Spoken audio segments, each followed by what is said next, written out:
Hey, how you going? You're either watching this or marking this. I don't really care. I'm going to talk to you about video games.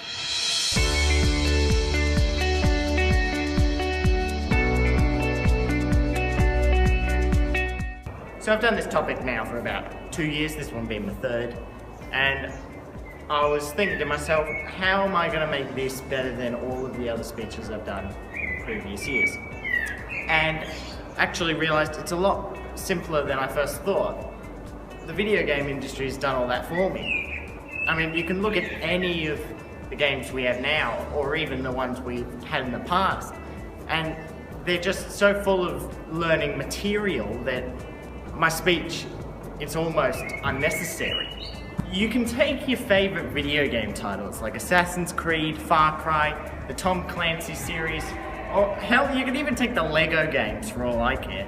And there's a lesson plan ready in every single one of those games. You can do English, humanities, all of the logical thinking requirements that you need for those classes. And it's all there, ready to go. There's a game for every class, and I mean that quite literally. There is not a single game in the world that cannot be used as a learning tool in one way or another. We've got great examples of logically enhanced capabilities within schools that use games such as Kerbal Space Program, Human Fall Flat, and most commonly Minecraft. Used throughout the world, Minecraft is known for its accessibility when it comes to learning. It improves skills such as collaboration, creativity, and problem solving, some of the best skills in the 21st century. 3 years ago, a survey was conducted by Mojang, the creators of Minecraft. The survey said that 91% of all students who played the game improved their problem solving skills, and 71% improved their job readiness and STEM skills. To begin with, Minecraft was like Portal. Nobody really wanted it in the learning environment, but somebody had to explore it and reap the benefits of the game before they could introduce it. Portal has many abilities when it comes to gaming. Spatial thinking, critical analysis, and momentum are all lesson plans ready to use within that one game alone. Today we're here unpacking logic from every little game that there is.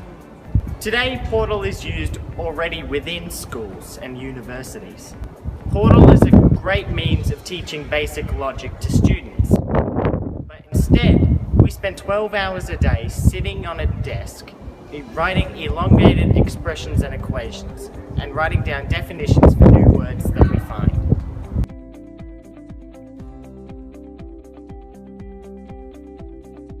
But what about humanities? What about economics?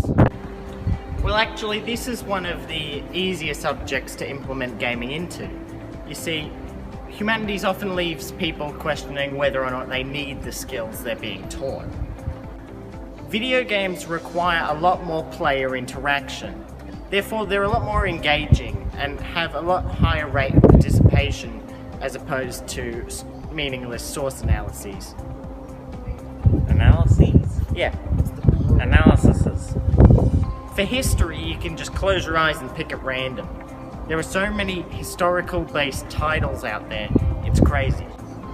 Call of Duty, Red Dead Redemption, and Assassin's Creed are all popular series titles that are based on historical events. Assassin's Creed is one of the bigger game titles when it comes to historical accuracy.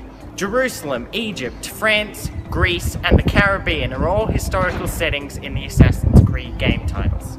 All set in historical eras, Assassin's Creed has different cultures depending on the people, the weaponry, and the tactics within the game itself.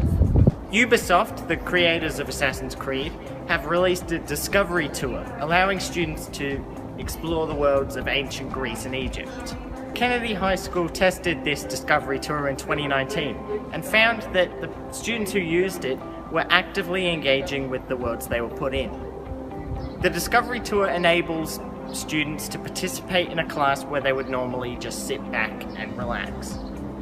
As for economics, you could take a game like Practition or Port Royale, and instantly you've got all the tools ready for supply and demand, events changing the supply trade, and setting up your own supply routes. Port Royale has the player trading across the countries. Is Cuba a country? Port Royal has the player trading within the cities of Cuba, the West Indies. They also have to manage payments for ships, crew, weaponry, and just the overall warehouse bills. It's games like these that could seriously change how we teach humanities. Mechanics and little details aren't the only things that make a good game. The story is crucial to creating a decent video game. To create a good game, developers are forced to make the story interesting and engaging. When putting this into an academic sense, it only makes sense that we learn from the stories we're being provided. Just as movies are counted as a text, so are video games. Skylanders, Far Cry, and What Remains of Edith Finch are just some of the great titles that we can use in an English classroom. When analysing these texts, we can see what makes a story successful or not successful. If you look to your right, you'll see Mr. Fantastic Best, who is dancing in the window and waving to me. I'm trying my hardest not to get distracted, but he's slowly moving to the right side. He's in that general area, and he's holding a little drink bowl, and now he's walking off because he knows I mentioned him. But give it a few seconds, and I bet you he'll come through that door. No, he just walked on straight past. That ruined it. Video games have emotion and impact as well. But the one key feature that makes them different to books or movies is the fact that the player can interact with the story and change it depending on their choices. Some video games don't even require words to be spoken throughout the game. An example of this is Journey, famed for its awesome storytelling without saying a single word. A deep, affecting metaphor about life's biggest questions. That was said by Common Sense Education. Common Sense Education, one of the largest education websites in the English-speaking world, said that Journey is a perfect text to analyse in the classroom and teaches students about figurative visual language. Could you just imagine the stories that could come from an English classroom if you introduced video games into the academic program?